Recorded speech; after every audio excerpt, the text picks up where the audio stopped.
दोस्तों, कभी कभी एक गिलास पानी किसी की प्यास ही नहीं बल्कि उसकी पूरी ज़िंदगी बदल देता है। लेकिन क्या होगा जब जनगणना करने आए एक सरकारी मास्टर एक ऐसी विधवा के घर पहुंचती है जहां से वो सर्वे की रिपोर्ट नहीं बल्कि अपना दिल भी वहीं छोड़ के आ जाए और फिर उसी औरत के साथ लेकर हज़ारों किलोमीटर दूर निकल पड़े। जिसके बाद अब पूरे गांव में हंगामा मच गया, पुलिस तक मामला पहुंच गया और हर कोई बस एक ही सवाल पूछ रहा था, आखिर एक मास्टर ऐसा क्यों कर सकता है। दोस्तों, आज की कहानी किसी फिल्म की नहीं बल्कि इंसानियत, सम्मान और सच्चे प्रेम की ऐसी दास्तान है जो शायद आपको सोचने पर मजबूर कर सकता है। लेकिन कहानी की शुरुआत करने से पहले मैं बता दूं, अगर आप ऐसे ही कहानी को देखना या सुनना पसंद करते हैं तो वीडियो को लाइक ज़रूर कीजिएगा और हाँ, चैनल को सब्सक्राइब कर लीजिएगा ताकि आपका प्यार और हमारा हौसला बढ़ा रहे। तो चलिए शुरू करते हैं स्टोरी को। दोस्तों, धूप का समय था। चिलचिलाती धूप में एक सरकारी मास्टर सर्वे करने के लिए निकलता है। उसका उम्र लगभग 32 साल था। ईमानदारी ऐसी कि सरकारी काम को भी अपना फर्ज के साथ निभाता था। सुबह 6 बजे वह घर से निकलता और पूरे दिन भर वह ड्यूटी करता, गांव-गांव में घर घर जाके सर्वे करता। लेकिन वह सोचा नहीं था कि आज की सुबह कुछ अलग ही होने वाला है। वह सुबह अपना ड्यूटी के लिए निकलता है। उसका साथी जो था उसके साथ में ड्यूटी करने वाला, वह छुट्टी ले ली थी। बस पूरा गांव अकेले ही उसको सर्वे करना था, संभालना था। पूरे गांव में सर्वे करने के बाद ना ही उसे किसी ने बैठने को कहा, किसी ने दरवाज़ा लेट से खोला। अगर कोई दरवाज़ा खोलता है तो चिड़चिड़ा के बात करता है। कोई मतलब नॉर्मल तरीके से बात ही नहीं कर रहा था उससे। और खाने पीने की बात तो छोड़ो, एक गिलास पानी तक उस सरकारी टीचर को अभी तक कोई नहीं पूछा। सर्वे करते करते लगभग शाम हो चुका था और एक आखिरी घर बचा था जो गांव के थोड़ा बगल में था, खेतों की तरफ। और मकान गांव के थोड़ा बाहर में था। चारों तरफ सन्नाटा था। मिट्टी का छोटा आंगन था, टूटी हुई दीवारें थी। सरकारी मास्टर जब वहां पर पहुंचता, वहां पर दस्तक देता है और दरवाज़ा खटखटाता है। अंदर से एक विधवा महिला निकलती है। उसके पल्लू को पकड़े एक 3 साल का बच्चा निकलता है और वो महिला जो घबरा जाती है। फिर वो टीचर बताता है कि मैं जनगणना की तरफ से आया हूँ, मैं बस जानकारी लेने के लिए आया हूँ। वह महिला घबरा के बोलती है, घर में कोई नहीं है, जो पूछना है हमें पूछ लीजिए, मैं सब कुछ बता दूंगी। वह महिला जो थी लगभग वो 26 साल की थी। उसका 3 साल का एक बच्चा था। सादा सूट साड़ी, चेहरे पर थकान थी लेकिन आंखों में अजीब सी सहनशीलता थी। दोस्तों, वह सरकारी टीचर ने सारा नाम पता लिया। जब उसकी पति की पारी आई कि पति का नाम क्या है, लेकिन जैसे ही पति का नाम पूछने से वह महिला चिलबिला उठी। यह सवाल सुनते ही सीमा की आंखों में आंसू आ गए। धीरे से बोली, नहीं रही, मेरा पति जो है वो निधन हो गया उसका, वो अब इस दुनिया में नहीं रहे हैं। दोस्तों, ये पूछने के बाद वह दूसरे सवाल की ओर पूछता है। सारी बातें वो महिला जो है बताती है उस मास्टर को, लेकिन खड़े खड़े लिखने उसको थोड़ा दिक्कत हो रहा था। उस टीचर ने पूछ ही लिया कि अगर आपके घर में कोई कुर्सी उर्सी है तो दे दीजिए, मुझे लिखने में थोड़ा दिक्कत हो रहा है। लेकिन महिला के घर में कोई कुर्सी नहीं था। उसने कहा कि मेरा घर में कुर्सी नहीं है, अगर आप बुरा ना मानो तो मैं चटाई आपको दे देता हूँ। वो अंदर गई और चटाई लाई, चटाई बिछा दी घर के बाहर। वह सरकारी टीचर जो था आराम से चटाई पर बैठा और लिखने लगा जो जानकारी सर्वे करने के लिए ज़रूरी था। उस मास्टर ने देखा कि उसके घर में कोई ज़रूरत का सामान अधिकतर नहीं था। टूटा फूटा दीवार था, एक पुराना गैस सिलेंडर चूल्हा था और बच्चे के खेलने के लिए कोई खिलौना भी नहीं था। ऐसे ही सर्वे करते करते उस महिला ने उस मास्टर से पूछ ही लिया कि आप सर्वे जो कर रहे हैं इससे कोई सरकारी लाभ मिलेगा क्या। यह सुनकर उस मास्टर के आंखों में थोड़ा नमी आ गई कि इस महिला का कितना मदद की ज़रूरत है, जो सरकार इसको मदद भी नहीं कर रही है। सर्वे जो हो रहा है इसको लग रहा होगा कि शायद कुछ सरकारी मदद मिल जाए। उसकी आवाज़ में उम्मीद थी, लेकिन ना चाहते हुए उसे कहना पड़ा कि नहीं, इससे कोई सरकारी मदद नहीं मिल सकता है, ये केवल एक घर की जनगणना के लिए है। मास्टर को बहुत बुरा लगा, इसके साथ गलत हो रहा है। लेकिन थोड़ी देर बाद ही उस महिला ने उस मास्टर से पूछ ही लिया कि आप पानी पीजिएगा क्या। इतना ही सुनते ही उस टीचर को मन में अजीब सी खुशी हुआ कि दिन भर मैंने इतना सारे घरों में सर्वे किया, लेकिन किसी ने पानी तक नहीं पूछा, और ये महिला अपने आप पानी के लिए पूछ रहा है। झट से हाँ कर देता है वो टीचर, और वो महिला जो अंदर जाती है पानी लेकर आती है। जैसे ही पानी पीने के लिए तैयार होता है वह पानी पीता है। फिर वह महिला उस मास्टर को रोक लेती है कि आप रुक जाइए। उसने कहा, क्यों, मुझे प्यास लगा है, मुझे पीने दो। लेकिन यहाँ पर बात कुछ और ही था। उस महिला ने कहा कि मैं छोटी जाति का हूँ, इसलिए मैं पहले बता देती हूँ कि अगर आप पानी पी लिए तो बाद में आपको कुछ दिक्कत ना हो।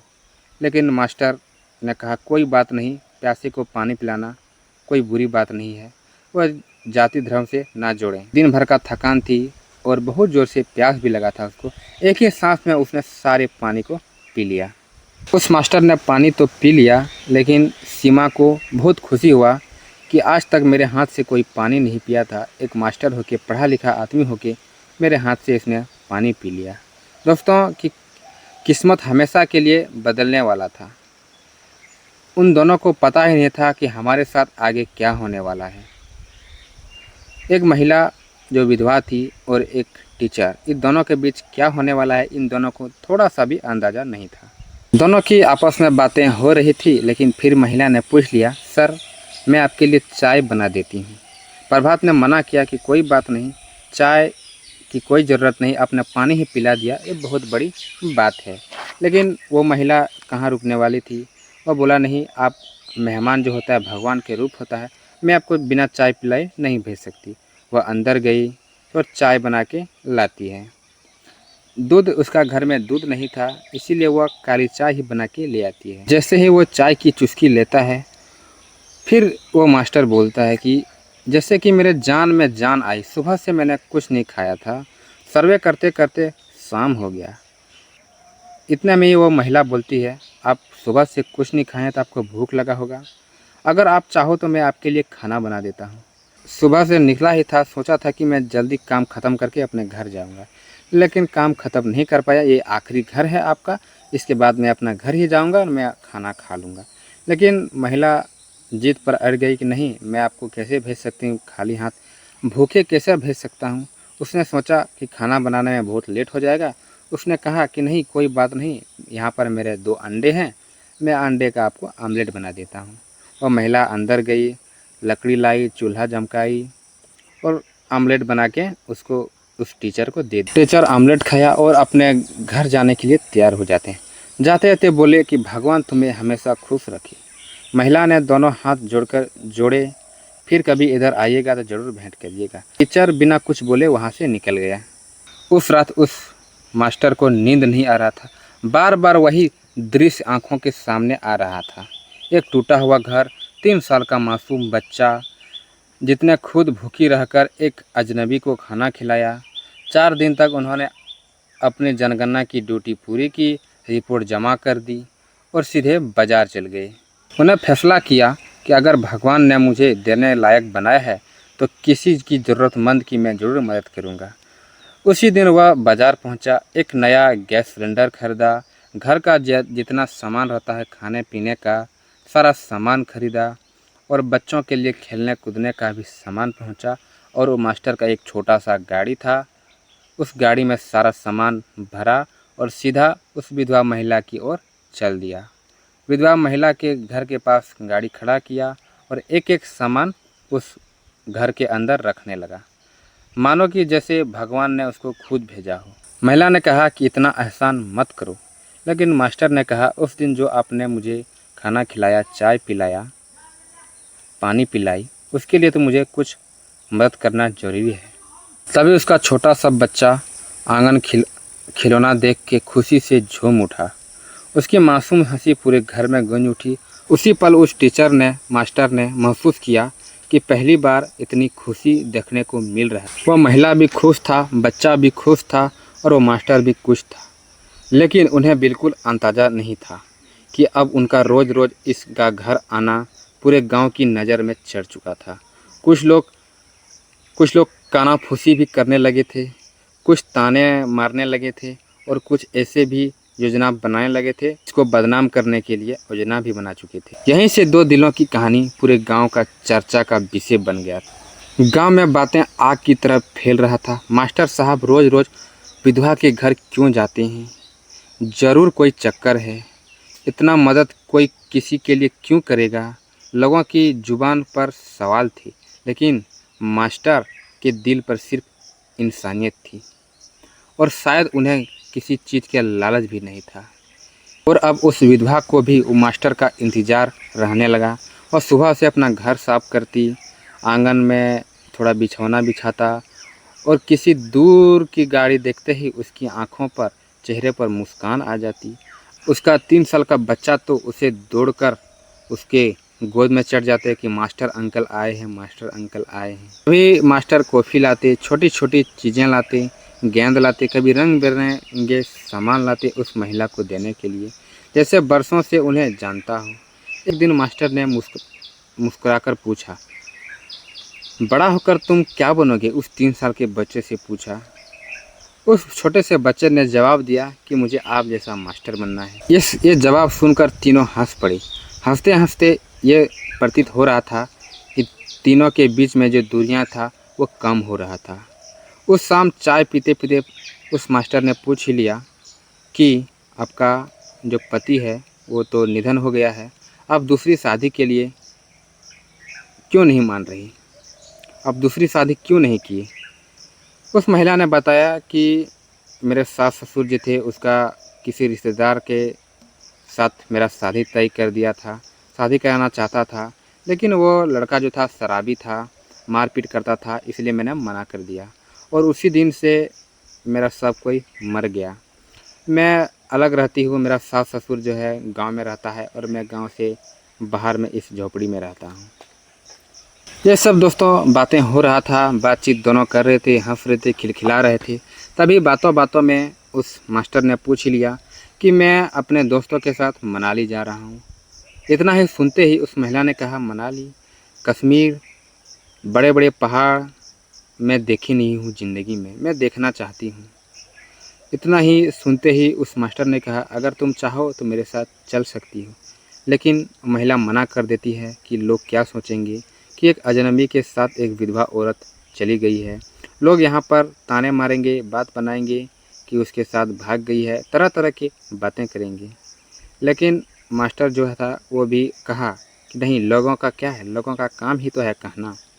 आप अगर हाँ करो तो मैं आपको ले चलूँगा। इतना ही सुन के आँखों में उस महिला की चमक आ गई कि मैं इसके साथ जाऊँगी, बड़े बड़े पहाड़ देखूँगी, बड़े बड़े घर देखूँगी। लेकिन उसके मन में भी था कि आखिर लोग क्या कहेंगे। लेकिन बहुत मनाने के बाद मास्टर ने बहुत मनाई, बहुत तरह तरह की बातें समझाई उसको। इसके बाद वो हाँ कर देती है। फिर वो मास्टर अपने दोस्तों के साथ जो टिकट बुक कराया था वह कैंसिल करके एक टिकट अपना और एक टिकट उस महिला के लिए बुक करती है। सुबह ट्रेन था, गोरखपुर में ट्रेन था दोस्तों, और वह महिला जो है ट्रेन पकड़ने के लिए बाज़ार जाती है और वो मास्टर पहले स्टेशन पहुंच चुका था और तभी उधर से देखता है एक महिला एक 3 साल बच्चे के साथ आ रही है। वह समझ चुका था कि वो महिला वो विधवा महिला ही है जो मेरे साथ घूमने जा रही है। दोस्तों वह मनाली तो पहुंच जाता है, लेकिन एक अलग सा प्रॉब्लम खड़ी हो जाती है। उसके सास ससुर जो था वह थाने में एफआईआर दर्ज कर देता है कि एक मास्टर जो है जनगणना करने के लिए आया था। उस महिला का जो सास ससुर था वो आरोप लगाता है उस मास्टर के ऊपर कि जनगणना करने के लिए आया था और रोज़ रोज़ उससे मिलने लगा और उसको लेके भाग गया है। उसके पास उस मास्टर के घर का पता लगाता है, घर से नंबर लेता है और उस मास्टर को कॉल करता है। थानेदार कॉल करने के बाद बताता है कि सारी बातें उसको बताता है कि आप इसका महिला का जो सास ससुर है वो एफआईआर की है कि तुम उसको भगा के ले गए हो, ऐसे कैसे हो सकता है। वह महिला बहुत डर गई और वो मास्टर भी बहुत डर गया। लेकिन इतना पैसा खर्चा करके उतना दूर घूमने के लिए चल गया था। लेकिन वह रिक्वेस्ट करता है थानेदार से कि मुझे 2 दिन का समय दीजिए, मैंने कुछ गलत काम नहीं किया है, ये अपने मर्ज़ी से आया है, मैं भी अपने मर्ज़ी से आया हूँ, ये बोला कि मैंने नहीं देखा है, जगह कहीं पर घूमने नहीं गई हूँ, इसलिए मैंने साथ ले आया है, मैंने कुछ इसके साथ गलत इरादा नहीं है। इतना ही कहकर वो बोला कि मुझे 2-3 दिन का टाइम दीजिए, मैं इतना पैसा खर्चा करके आ ही गया हूँ, तो घूम फिर के मैं आता हूँ, इसके बाद जो फैसला होगा वो देखा जाएगा। लेकिन वो महिला जो थी लेकिन वो दोस्तों वो महिला जो थी वो घूम के आना नहीं चाहती थी कि लोग क्या कहेंगे कि अनजान मर्द के साथ कितना दिन रात बिताया, कहाँ कहाँ घूमा। ये सारी बातें उसके मन में ख्याल आ रही थी। बातों बातों में वो बोल ही देती है मास्टर से कि नहीं, मैं घर जाना नहीं चाहती हूँ, मैं मुझे इधर ही मुझे छोड़ दो, मैं कहीं पर भी रह लूँगी, कहीं किसी के घर में भी चूल्हा चौका बर्तन करके मैं अपना ज़िंदगी बिता लूँगी। लेकिन मास्टर ने कहा कि ऐसा क्यों कह रही हो तुम? मास्टर ने कहा तुम ऐसा क्यों कह रही हो? तुम मेरे साथ आए हो, आपकी सेफ्टी का पूरा जिम्मेदारी मेरे ऊपर है। लेकिन दोनों को एक दूसरे बिछड़ने का थोड़ा दुख हो रहा था कि वहाँ जाके क्या होगा नहीं होगा। लेकिन बातों बातों में ही कह दिया लेकिन बातों बातों में वो मास्टर कह दिया कि अगर तुम चाहो तो हमेशा के लिए मेरे साथ रह सकती हो। इतना ही सुनकर उस महिला की आंखों में आंसू आ गए। उसका भी मन था कि मैं इसी मास्टर के साथ रहूं। उस दोनों के बीच में मन ही मन एक दूसरे से प्यार करने लगी थी। दोनों ने अपनी बातें एक दूसरे को बताया और रखा, और दोनों में ये बात हुई कि हम दोनों जाके प्रशासन या थानेदार को बताएंगे कि हम दोनों अपने मर्जी से शादी करना चाहते हैं। दोस्तों बात ऐसा ही हुआ। दोनों आए, थानेदार में दोनों पक्ष को बुलाया गया, लेकिन दोनों ने अपना अपना मर्जी बताया, दोनों ने हाँ किया और दोनों की शादी करा दी। लेकिन दोनों की घरवाला नाराज़ थे दोस्तों। दोनों के घरवाला नहीं मान रहे थे शादी के लिए। लड़का का घरवाला बोल रहा था कि एक विधवा औरत से तुम कैसे शादी कर सकते हो, लेकिन उसके साथ विधवा औरत के साथ इतना लगाव हो चुका था कि उसके बिना रह नहीं पा रहा था। इसलिए दोनों ने आपस में शादी कर लिए और शहर में जाके एक कमरा लेके रहने लगे। दोस्तों ये कहानी आपको कैसा लगा कमेंट में आप ज़रूर बताइएगा। अच्छा लगा तो लाइक कमेंट शेयर, चैनल को सब्सक्राइब ज़रूर कर लीजिएगा।